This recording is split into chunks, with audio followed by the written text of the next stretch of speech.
지난 관음제일 때요, 이제 천수경 제목에 대해서 설명을 다 마쳤고요. 오늘부터는 천수경의 본문 정구업준원부터 설명을 드리도록 하겠습니다.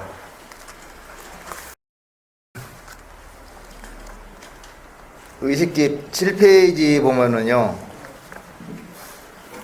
정구업진원 있는데, 이 정구업진원은 말 그대로요, 입으로 지은 구업을 깨끗이 하는 진원인데요. 정구업에서 정은 한문으로 깨끗할 정자를 써왔고요.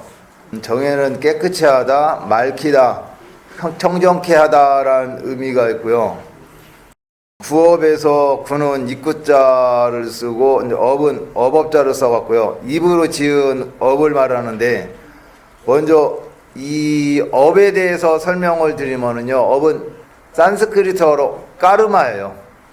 이 까르마는 행위, 조작, 작용 등의 뜻이 있고요. 보통 세 가지 행위로 짓는, 그러니까 신구의역, 몸하고 입하고 이제 생각, 뜻으로 짓는 이 삼업을 얘기를 해요.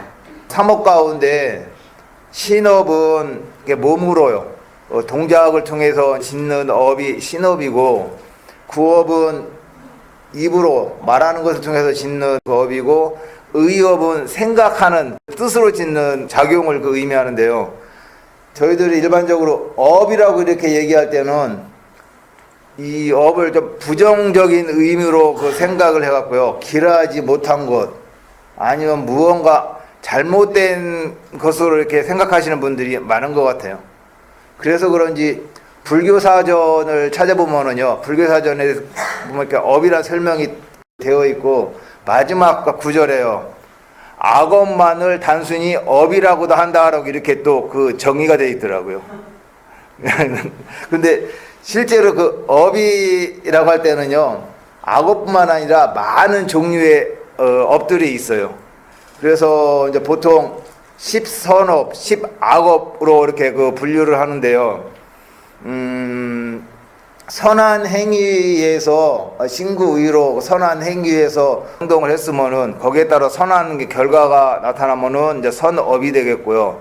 악한 마음을 가지고 또는 악한 동기로서 행동을 하거나 말을 하거나 생각을 하게 되면은, 거기에 따라서 부정적인 기운들이 작용을 하는데, 그런 것들을 10악업이라고 하게 되겠어요. 의식집 13페이지 펴줘보세요. 거기 보면은 10악참회가 있죠. 10악참회에서 살생한 죄, 도적한 죄, 사음한 죄, 거짓말한 죄, 발림말한 죄, 이간질한 죄, 악한 말한 죄, 탐해한 죄, 성낸 죄, 우치한 죄, 이렇게 10가지 종류가 있는데요. 살생을 한다거나 도적질을 한다거나 이간질을 한다거나 그런 행동들이 좋은 행동이에요, 아니면 나쁜 행동들이에요? 당연히 나쁜 행동이죠. 물어볼 것도 없죠.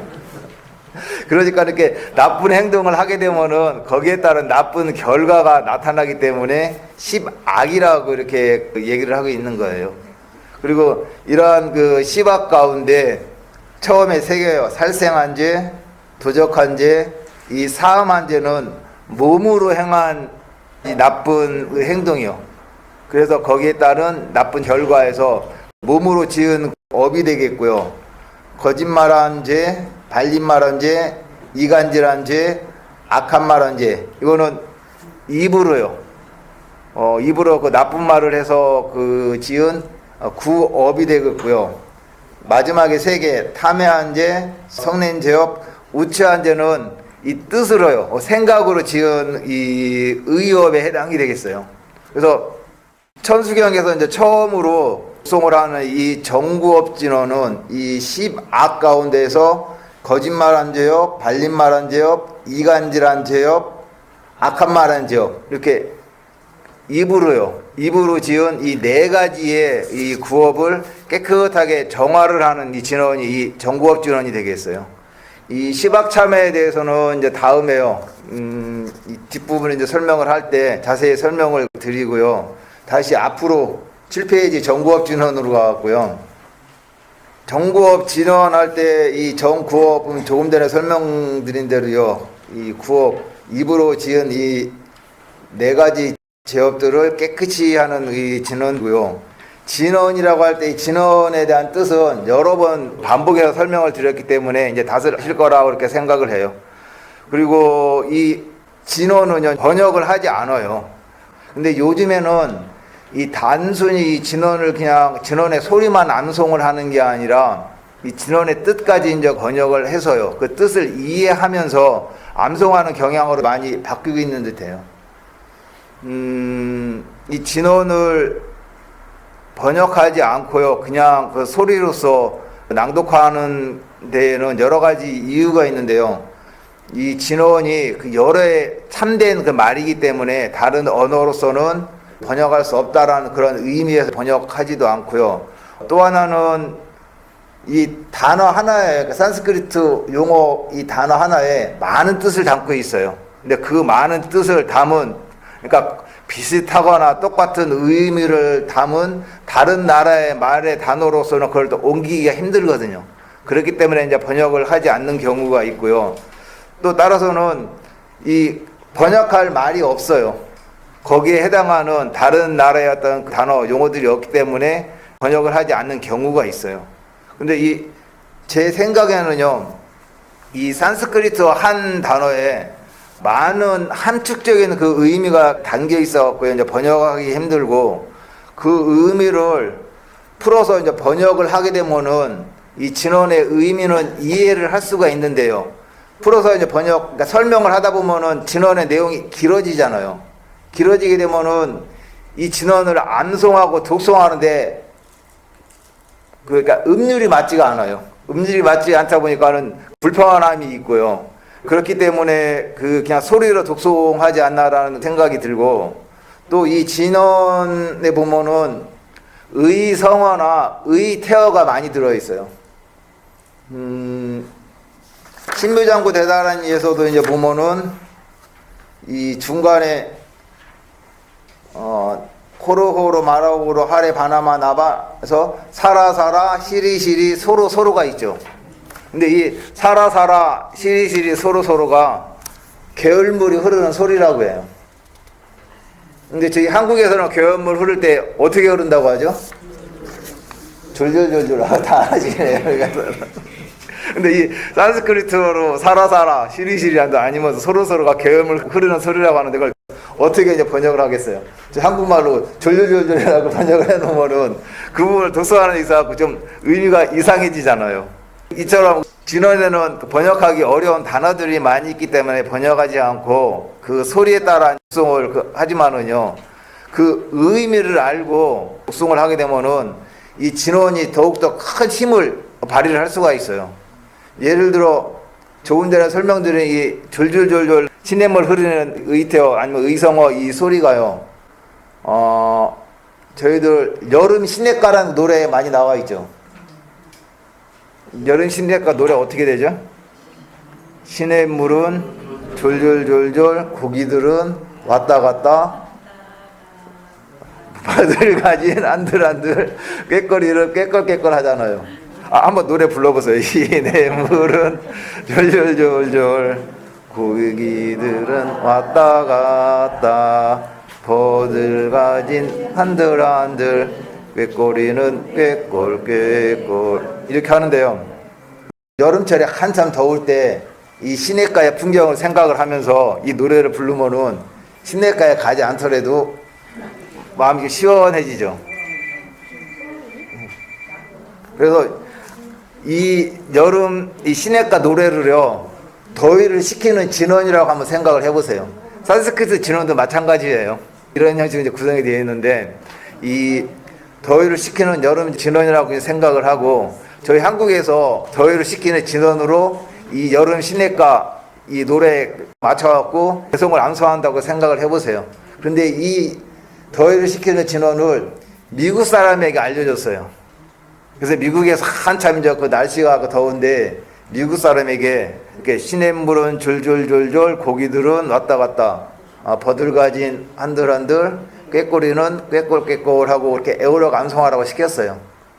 그래서 미국 사람들이 이 뜻도 모르고요. 그냥 소리만 나는 대로 시냇물은 졸졸졸졸 하고 암송한다면은 그 진원이 효과가 있을까요? 없을까요? 예? 없다고 생각하세요? 그 뜻을 모르고 암송을 해도 효과가 있어요.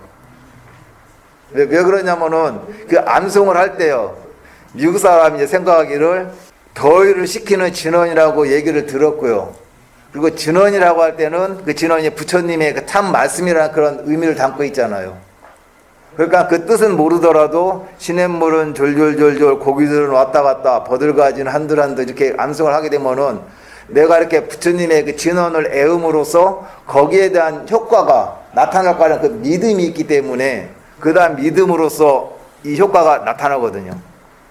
그런데 그 뜻을 알고요. 시냇물이란 것은 물이란 것을 알고 졸졸졸의 그 뜻은 시냇물이 흐를 때 이렇게 내는 소리라는 것도 알고 물가에 세워지는 그 버드나무의 가지가 버들가지라는 뜻도 알고 바람이 솔솔 불면은 그 바람에 의해서 버들가지가 한들한들 흔들린다는 것도 알고요. 또 시냇물의 물속에서는 고기들이 그 안에서 왔다 갔다 하고 있고 냇가 주변에서는 또 꾀꼬리라는 새가 꾀꼴꾀꼴하고 울고 있다라는 그 의미를 알게 되면은 그 진원을 애우면서 그러한 생각들이 이렇게 떠오를 거 아니에요. 그러니까 그 진원을 암송을 하면서 이렇게 한가로운 시원한 그러한 풍경의 그 장면들을 생각을 하게 되면은 마음은 더욱더 시원해지겠죠. 이처럼 이 진원의 뜻을 알고 암송을 하게 되면은 그 진원이 더욱더 그 힘을 발휘를 할 수가 있는 것이 되겠어요. 그래서 여러분들이 이 노래 그리고 또 그 가사에 대해서는 이게 한국말이기 때문에 설명을 드리지 않더라도 그 내용을 딱 듣게 되면은 그 의미를 알고요. 여러분 시냇가의 이 배경들을 떠올릴 수가 있잖아요. 근데 미국 사람이 이것을 진원으로서 암송을 한다고 할 때에는 그 의미도 모르고요. 그 어떤 장면도 떠올리지 못하면서 그냥 그 암송만 하게 되거든요. 지금 이걸 왜 설명을 드리냐면은 이것과 마찬가지로요. 저희들이 산스크리트 진원을 암송하는 것이 똑같아요. 산스크리트는 게 인도에서 사용된 그 말이고요. 그 산스크리트를 사용하는 그 사람들은 이 진원을 암송을 할 때 저희들처럼 이렇게 풀어서 설명을 드리지 않더라도 그 진원의 의미를 다 알거든요. 그 뜻을 알고 또 산스크리트가 이제 불교 용어이기 때문에 일반 대중들에게 있어서는 어느 정도 이제 철학적인 설명이 있어야 되겠지만은 대부분들의 인도 사람들은 그 의미를 알면서 이 진원을 암송을 하거든요. 이제 그래서 이렇게 진원을 암송을 하는데요. 이제 여름 시냇가의 이 노래 이 가사를 이렇게 풀어갖고요. 조그맣게 흐르는 그런 물을 시냇물이라고 하고 그 시냇물에 흐르는 소리를 졸졸졸졸 그리고 그 물에 그 고기들이 왔다 갔다 한다 이런 장면들을 설명으로 쭉 풀어갖고 그걸 읽는 듯이 이렇게 그 암송을 하게 되면은 그냥 이렇게 풀어서 읽는 거하고 노래를 부르듯이요. 시냇물은 졸졸졸졸 이런 식으로 노래를 그러니까 음률에 맞춰서 노래를 부르듯이 이 진원을 암송하는 거하고 그냥 읽듯이요. 시냇물은 졸졸졸졸 아니 그러니까 설명하듯이 읽는 거하고 그 느낌들이 다르잖아요. 그것과 마찬가지로 산스크리트 진원을 암송하는 데 있어서도 그 진원에 따른 그 음들이 있어요. 그래서 그러한 것들을 다 풀어서 번역을 하게 되면은 그러한 음률에 맞지 않고 독송하기에 좀 불편함이 있고 또 그런 음률에서 이렇게 울려 나오는 감동들이 있잖아요. 저희들이 아리랑이라는 노래를 들으면은 그 아리랑 노래에 대한 감정들이 이렇게 일어나잖아요. 근데 그러한 음들이 저희 이 한국 사람들뿐만 아니라 외국에 나가서도요. 연주를 하게 되면 외국 사람들이 들을 때도 그러한 저희들이 느끼는 것 같은 그런 감동들이 일어나거든요. 그것과 마찬가지로 이제 산스크리트 진원 그 글자하고 진원을 그 암송을 할 때 거기에 따른 음률에도 그와 같은 그 마음의 어떠한 진동, 파장들이 이제 들어가 있기 때문에 그러한 것들은 그대로 다 번역을 해서 옮길 수가 없어요. 그렇기 때문에 산스크리트어로 된 그 음을 따라서 진원을 암송을 하고 있고요. 근데 진언을 암송하는 데 있어 갖고는 가능하면은 그 진언의 원 발음대로 암송을 했으면 한다는 생각이 들어요. 한글은요, 다른 나라의 어떤 그 표기법에서 있는 그 발음들을 대부분 다 표현을 할 수 있기 때문에 가능하면은 산스크리트 원음대로 발음을 했으면 좋겠다라는 걸 생각이 있고요. 이 원음으로 발음해야 되는 그런 이유에 대해서는 이 다음에 오방내외 아니 재신진언을 설명드릴 때 설명을 드리도록 할게요. 그래서 이 정구업진언 수리수리 마하수리 수수리 사바하에서요, 이 뜻을 살펴보면은 수리는 깨끗하다라는 뜻이고요, 마하는 여러분들이 이제 잘 아시듯이 크다는 뜻이고, 수수리에서 앞에 수는 접두어로 뛰어나다, 묘하다, 참 훌륭하다라는 뜻이에요. 그리고 사바하는 이제 수화로 앞에 암송한 그런 내용들이 성취되기를 바라는, 성취되게 하옵소서, 이루어지게 하옵소서라는 그 기원의 뜻을 담고 있다고도 여러 번 그 설명을 드렸어요. 그래서 이 정구업제는 수리수리 마하수리 수수리 사바하누는요, 이제 깨끗하고 크게 깨끗하고 미묘하게 깨끗해지옵소서라는 의미로서 저는 이렇게 설명을 드리고요. 또 이 경을 독송하는데 정구업진언이 제일 먼저 이렇게 경의 앞에 나오는 이유는요, 경을 독송하는 데 있어 이렇게 소리를 내서 읽으면서 독송을 하잖아요. 그렇기 때문에 입으로서 그 지은 그런 구업을 제일 먼저 정화시키지 않나라고 이렇게 생각을 해요. 그래서 여기까지 해서 이 정구업진언에 대한 그 설명은 마치고요. 다음 법회 때는 이어서 오방내외 아니 재신진언에 대해서 설명을 드리도록 하겠습니다. 감사합니다.